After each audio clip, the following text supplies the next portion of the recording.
لباس سیاہ زیب تن کرتا ہے اور عزا خانے کی طرف رخ کرتا ہے۔ مرثیہ ہے، نوحہ ہے، بکا ہے، گریہ ہے، تصور ہے، کربلا ہے۔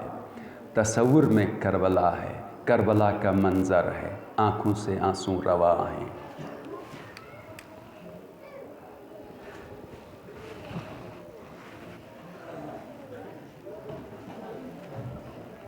میرا مولا حسین مدینے سے تیار ہوئے۔ ثانی زہرا کو معلوم ہوا کہ بھائی حسین سفر کی تیاری کر رہا۔ آئی اپنے بھائی کے پاس اور کہا حسین میں بھی آپ کے ساتھ آؤں گی۔ میرا مولا نے فرمایا، یہ میں نے مصائب بیان نہیں کیا، آج ایک خاص مقصد کی خاطر عرض کر رہا ہوں۔ میرے مولا نے فرمایا بہن آپ کا شوہر عبداللہ موجود ہے، اس کی اجازت کے بغیر میں آپ کو نہیں لے کے جا سکتا۔ بس یہ سننا تھا۔ علی کی بیٹی خاموشی سے آئی اپنے گھر۔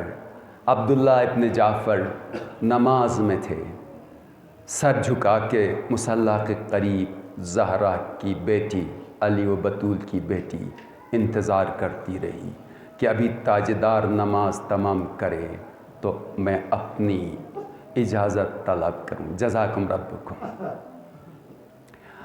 جیسے ہی جناب جعفر نے، عبداللہ ابن جعفر نے نماز تمام کی اور کہا عبداللہ تمہیں معلوم ہے میرا بھائی حسین مدینہ چھوڑنے جا رہا ہے اور آپ کو پتہ ہے کہ میں حسین کے بغیر زندہ نہیں رہ سکتی۔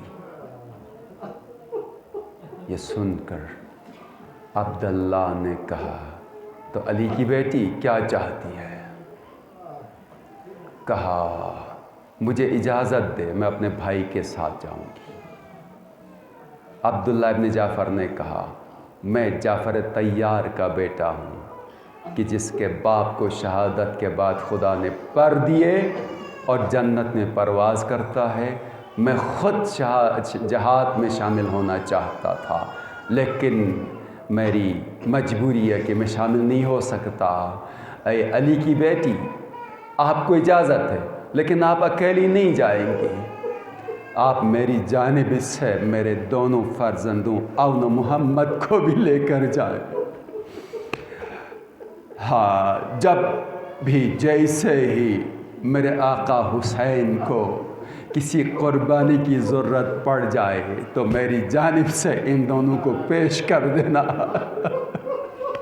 جزاکم ربکم۔ اب حساس تاریخیں شروع ہو گئی نا آزادارو، اب یہاں سے آج شب ششم آ گئی، چھٹی کی رات آئے۔ ان دونوں فرزندوں کو میری جانب سے لے کے جانا۔ آئی دونوں فرزندوں کو لے کر ہر منزل میں حسین کے ساتھ کربلا پہنچی، شب عاشور ہوئی جہاں پر ساری مخدرات عصمت و طہارت نے اپنے کمائی کو سامنے رکھ کر نصیحت کرتی تھی کل جب رن پڑ جائے تو تم سب سے پہلے جانا۔ اسی طرح سے ثانی زہرا نے بھی اپنے دونوں شہزادوں کو اپنے سامنے رکھا اور کہہ دیا تم جانتے ہو کہ میرے بھائی حسین کے اوپر کس حد تک دشمن نے محاصرہ کیا ہے اور تمہیں معلوم ہے، اور ساری ہدایت دی۔ کہا کہ کل جب رن پڑے تو سب سے پہلے آپ نے اپنے ماموں پر جان قربان کرنی ہے۔ آزادارو ثانی زہرا اپنے بچوں کو یہ کہتی ہیں اور اس دفعہ کہہ دیا اگر بچوں اگر تم نے اس میں کمی کی، تم پیچھے رہ گئے تو میں تمہیں دودھ نہیں بخشوں گی۔ آزادارو ننھی زبانوں سے کہتے ہوں گے اماں جان صبح تو ہونے دیں، ہم بھی جعفر طیار کے پوتے ہیں جو جہاد کریں گے۔ آزادارو بس صبح ہوئی، ہر سپاہی جاتا تھا، جناب اون محمد بھی اجازت لینے کے لیے مولا کے پاس آتے تھے۔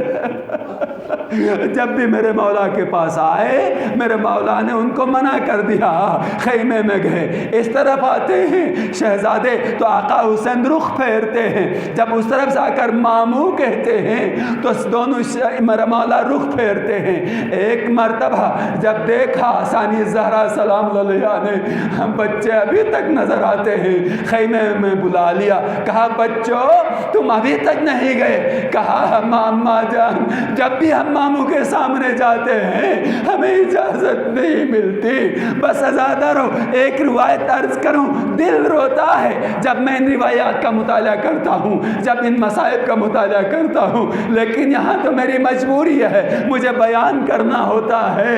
اے کاش مجھے بھی ایسی فرصت ملتی، میں دیوار سے ٹیک لگا کر ان مسائل کو یاد کرتا۔ آزادہ رہو، جب ایسا ہوا تو ثانیہ زہرا نے اپنے دونوں بیٹوں کے ہاتھ تھام لیے، ایک ہاتھ سے ایک بیٹے کا ہاتھ پکڑا، دوسرے ہاتھ سے دوسرے بیٹے کا ہاتھ پکڑا، چادر تطہیر سنبھال کر آئی حسین کے سامنے اور کہا بھائی حسین کیا میرے بچوں کو اجازت نہیں ملتی؟ جزاکم ربکم جزاکم ربکم۔ بس اتنا سننا تھا۔ میرے مولا نے فرمایا بہن زینب ان بچوں کا باپ زندہ ہے، ان کی اجازت چاہیے، بس اتنا سننا تھا۔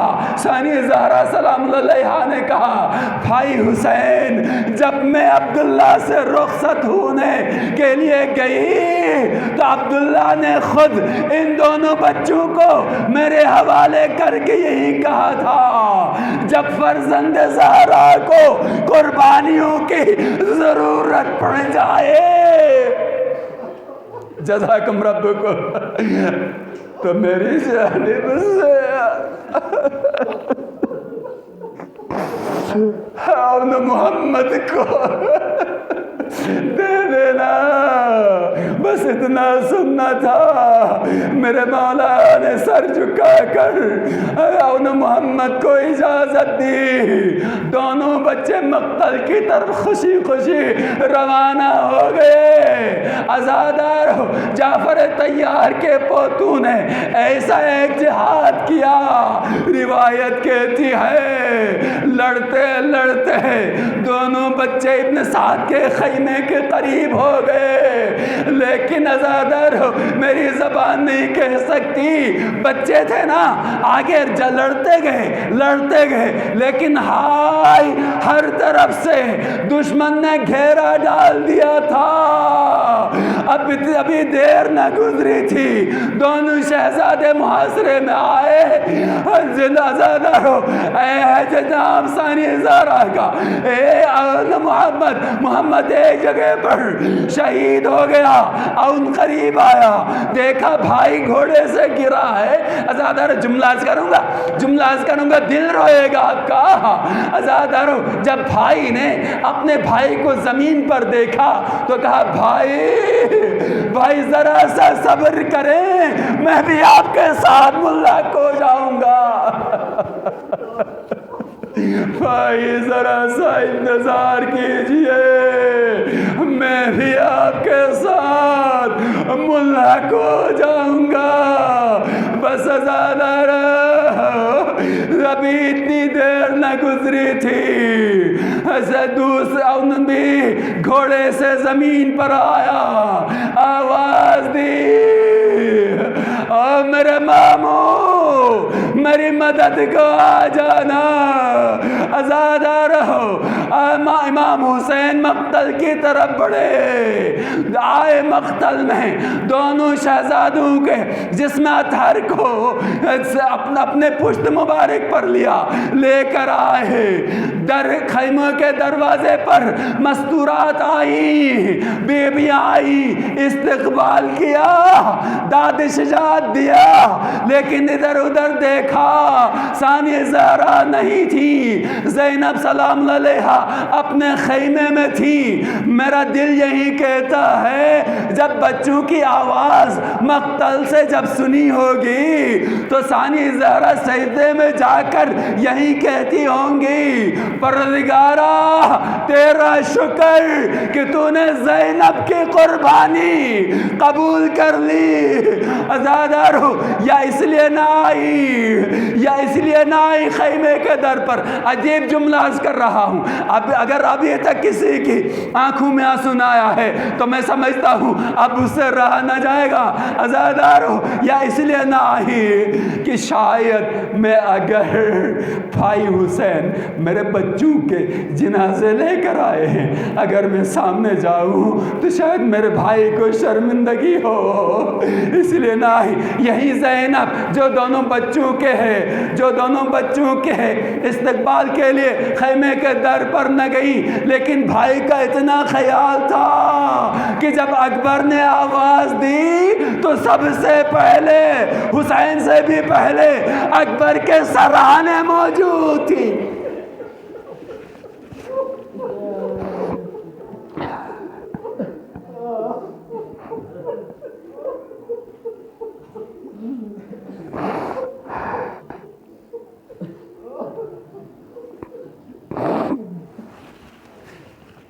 وَسَيَعْلَمُ الَّذِينَ ظَلَمُوا أَيَّ مُنْقَلَبٍ يَنْقَلِبُونَ أَلَا لَعْنَةُ اللَّهِ عَلَى الْقَوْمِ الظَّالِمِينَ۔ ماتم حسین۔